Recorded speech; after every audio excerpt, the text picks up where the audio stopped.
move on to talk about some of the top moments in men's Olympic soccer history.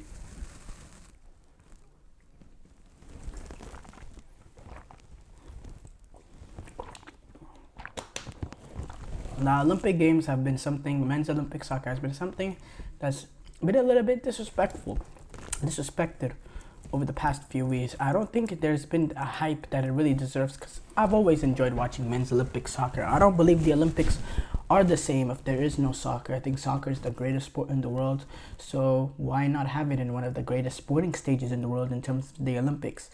And I do wish men's Olympics was a little bit similar in terms of women's Olympics. Kind of be that replacement for the Confederation Cup. Why not? Why not? I think players will value having an Olympic gold medal. I do, especially if they didn't have the ridiculous amount of games that they already have going on nowadays. I think players would really be, heavily vying to get a spot in the Olympic Games and really would be pushing their clubs to play at these Olympic Games. But there's been some fascinating moments at the men's Olympic Games. I mean, absolutely fascinating moments. And in my lifetime, I'll tell you this. The first Olympic soccer match I remember watching was in 2012 when Great Britain took on Senegal, and their opening game of the 2012 London Olympic Games. I have not seen that was the first game. So I did not see the 2008 Olympics. So I said previously, this is going to be my first time watching the U.S. men's Olympic team play a soccer game at the Olympics. This is going to be my first time ever in my lifetime, because we have not qualified over the past few Olympic Games in 2012, 2016, 2021. It's my first time ever getting to see that, and I'm very, very excited to get to watch that tomorrow.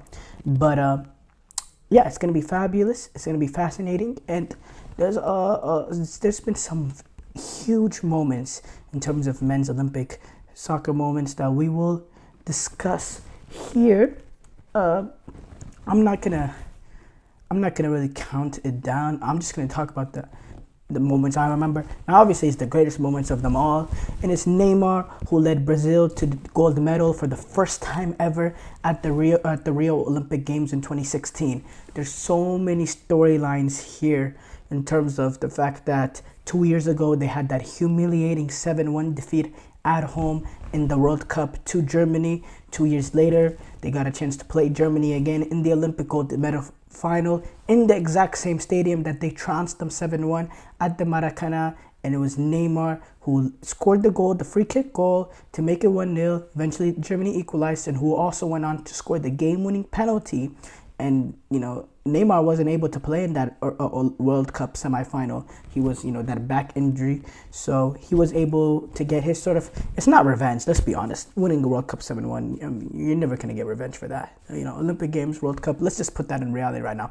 It's not revenge, but something sweet, something to celebrate, and the whole nation erupted. It was a huge, huge moment for them, winning their first Olympic Games.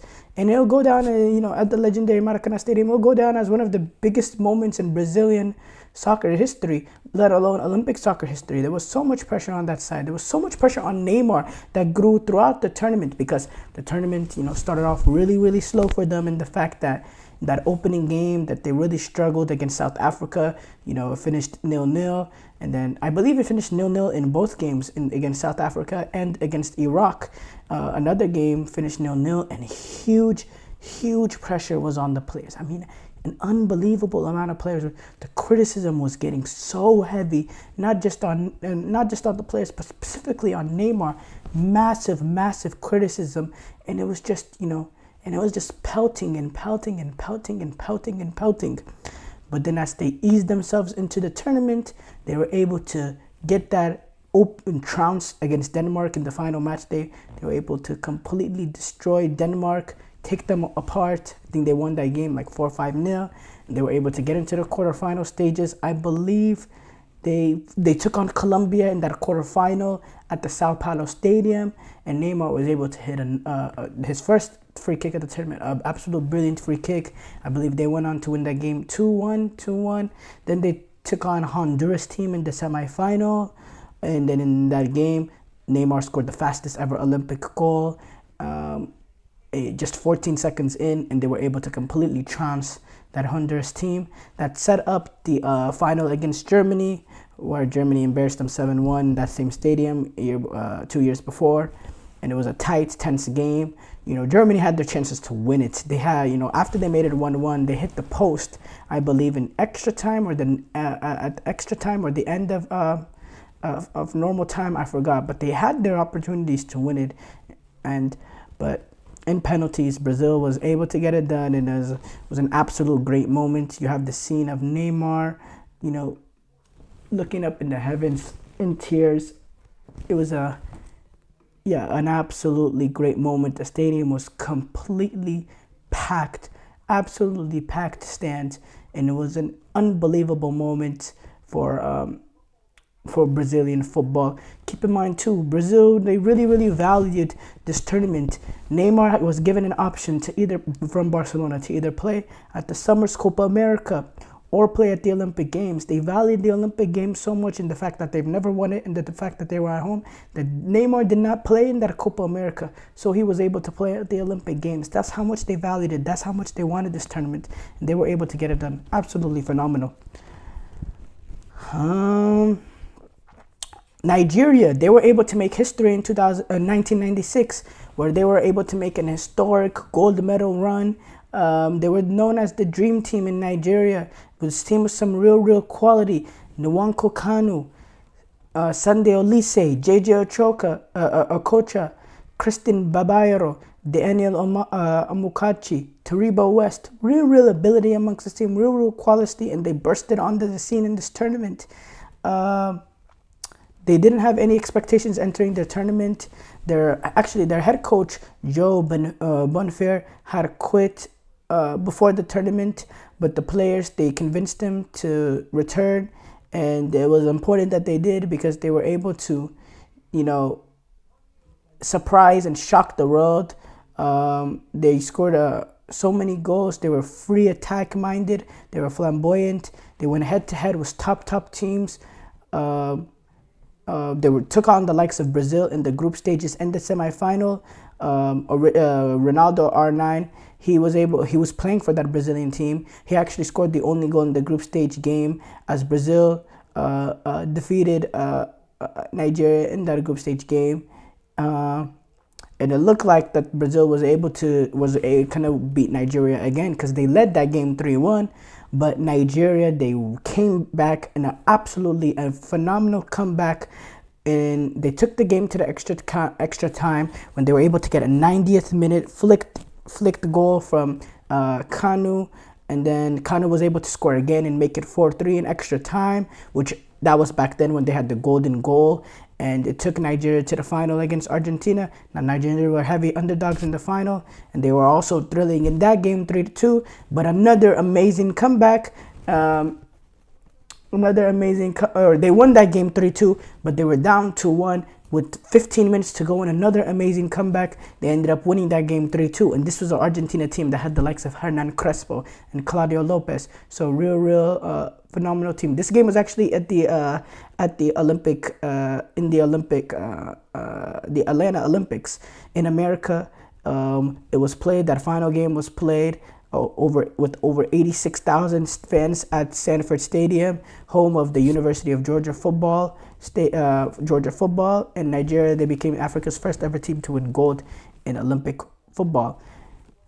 I'd say another brilliant moment was, we're running out of time. I'll go quickly.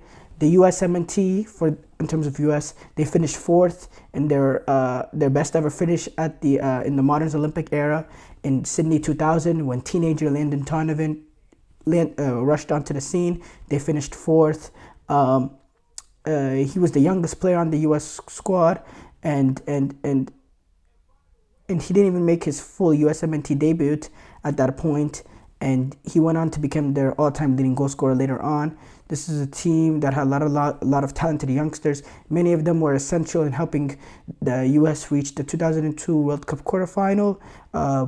2 years later, when they took on in South Korea and Japan, real quality amongst this team.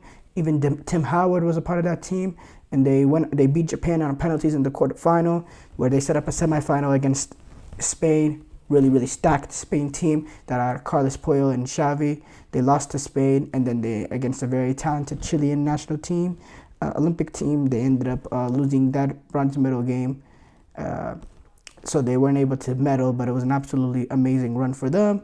Also, you have the likes of Messi and leading Argentina to back-to-back Olympic gold medals. The second time Messi played, he wasn't playing in both Olympic gold medals. Javier Mascherano, who's current coach of this Argentina team, was able to win both. But Messi was the leader of this team that won the Olympic gold medal in 2008 in Beijing.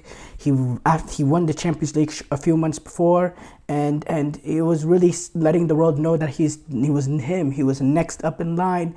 And it was a storybook ending to an amazing season that he had in 2008.